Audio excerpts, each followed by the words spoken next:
Hey everybody, Jeff Stone here with day 68 of the year 2015 at magicreviewed.com. My brain hurts. I mean, a lot. Not a little bit. Oh, I need a nap. This book is awesome, but man, it will make your brain hurt. The Sense of Wonder by Robert E. Neale. I don't even know where to begin with this book. Let me just give you the final verdict. Maybe that'll be enough for you. 4.5 star, stone status of gem. Everything in between is... I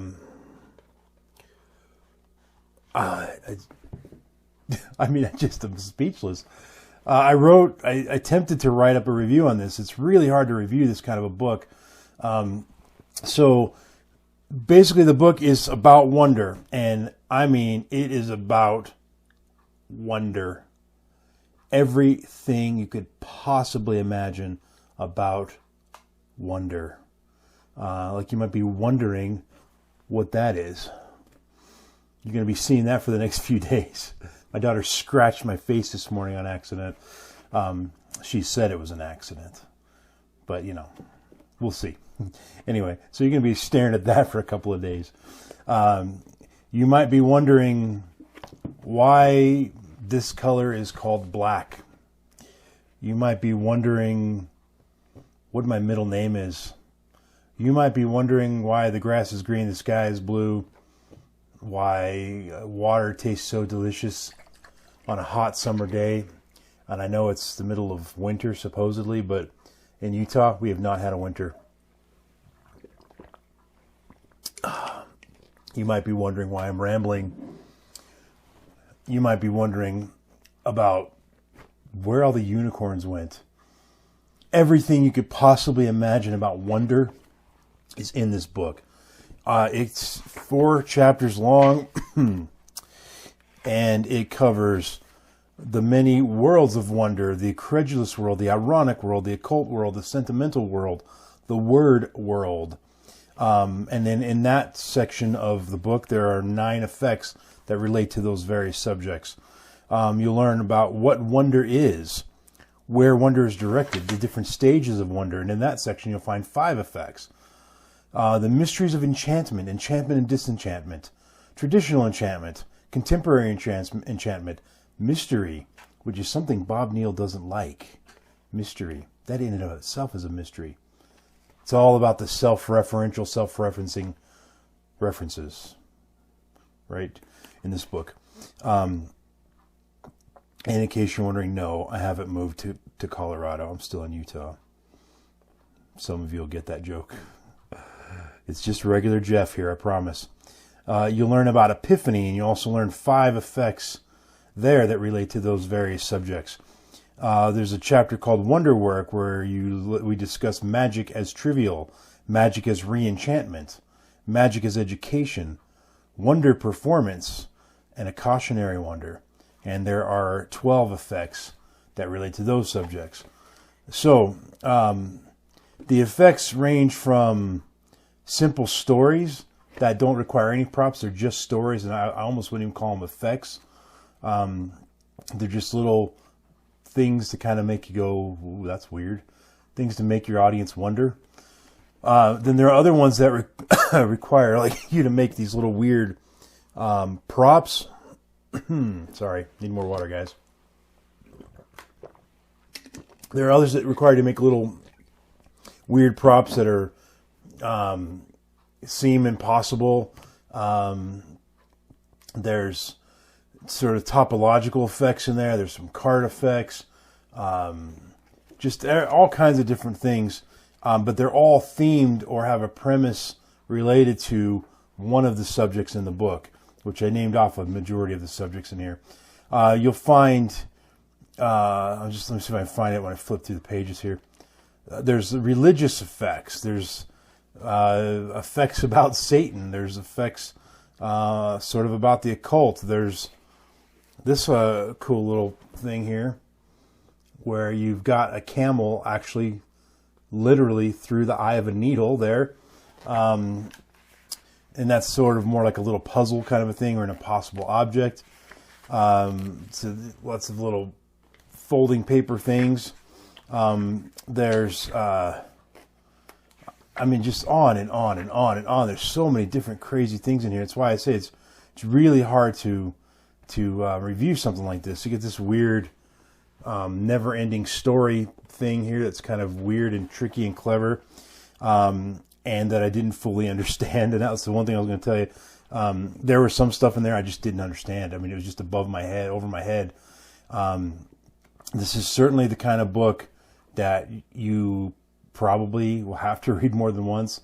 And unfortunately, I don't have that kind of time anymore. With all the reviews I write, I just don't have time to read it. So to read again, I did read everything in here. On some of the tricks, I did skim them a little bit because I didn't fully read the method on those, because I got it was pretty clear what the method would be or something like that. But all the theory I read, all the effects I read, and I skimmed through parts of the methods. And this is what I was looking for right here. This thing. So there's a nice little religious effect there. I won't tell you what the effect is or anything, but so on and on and on. If you're a thinking magician, then this is a great book that you need to get. If you like books about theory, you need to get this book.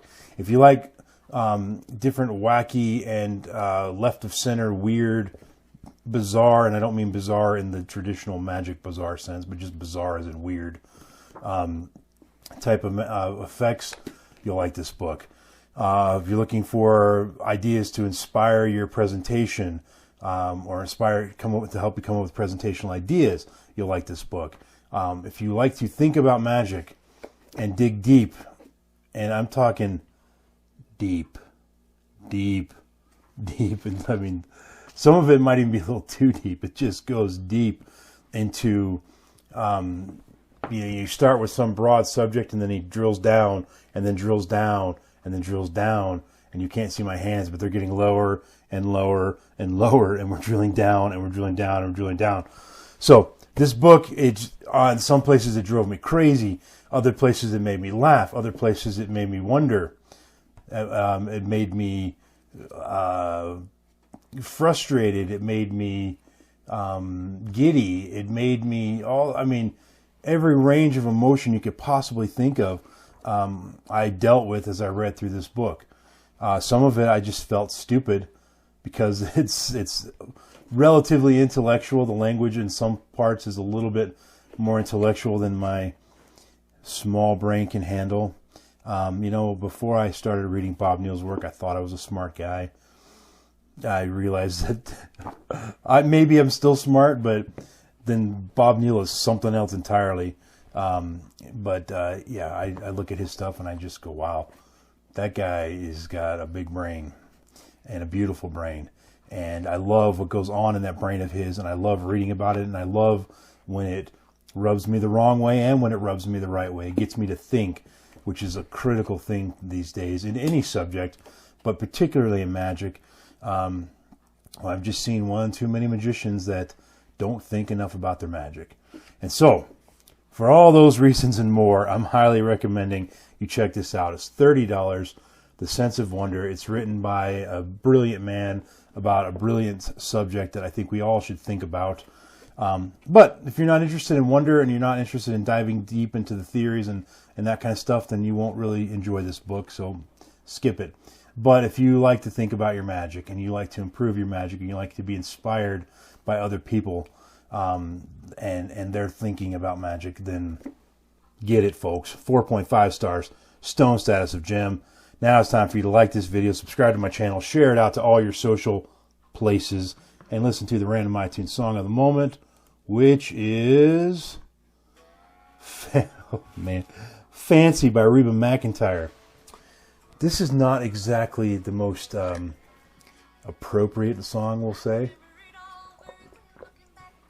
It's basically about a woman who has a daughter named Fancy, and Reba plays the character Fancy in the song. And they say it in the song that they were poor white trash. And Fancy's mom gets her dressed up to go out and meet a rich guy basically to take them out of the slums. And so she meets a rich guy, marries a rich guy, and gets herself out of the slums. Leaves the mom there, but gets herself out of it.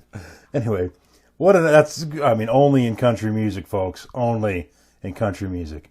Anyway, that's the Random iTunes Song of the Moment, Fancy by Reba McEntire. Tune in tomorrow, day 69, where we review... Bet you're wondering what we're going to review tomorrow, aren't you? Game by Luke Germain. I've already watched it. I already have an opinion and some information about the facts. And I'm just going to let you wonder what that is until tomorrow. Thanks for watching, folks. We'll see you then. Peace out.